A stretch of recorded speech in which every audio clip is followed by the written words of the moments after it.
last couple of overs, what was going through your mind? Yeah, bit of the same. Bangladesh have played outstandingly well here. সত্যি বাংলাদেশ ভয়ঙ্কর দল।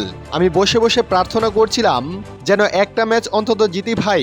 সত্যি এখন বাংলাদেশকে ভয় করে সিরিজ হেরে শ্বাসরুদ্ধকর ম্যাচ নিয়ে বাংলাদেশের প্রশংসায় যা বলল অস্ট্রেলিয়ান অধিনায়ক জশ ইংলিশ।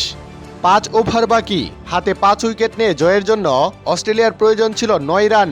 উইকেটে 149 রানে অপরাজিত ওপেনার কুপার কনলি। ঠিক এই সমীকরণ মেলাতেই অস্ট্রেলিয়া হারিয়েছে 4 উইকেট, লেগেছে 27 বল। 46তম ওভারে জোড়া উইকেট নিলেন শরীফুল ইসলাম, 1 ওভার বাদে আরও একটি। এরপর শেষ 2 ওভারে সমীকরণ দাঁড়ায় 5 রানের।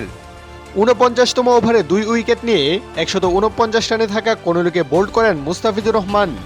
শেষ ওভারে সমীকরণ 3 রানের। প্রথম 2 বলে 1 রান দেওয়া তাসকিন আহমেদের তৃতীয় বলে বাউন্ডারি হাঁকিয়ে অস্ট্রেলিয়াকে শ্বাসরুদ্ধকর জয় এনে দেন অ্যাডাম জাম্পা। আর এতে বাংলাদেশের বিপক্ষে হোয়াইট ওয়াশ হওয়ার লজ্জা এড়ায় অস্ট্রেলিয়া। দর্শক, এদিকে বাংলাদেশের এমন ভয়ঙ্কর খেলা দেখে রীতিমতো অবাক হয়েছেন দলটির অধিনায়ক জশ ইংলিশ। ম্যাচ পরবর্তী সংবাদ সম্মেলনে তিনি বলেন, হ্যাঁ, তাদের প্রশংসা করতেই হয়, তারা দুর্দান্ত খেলেছে।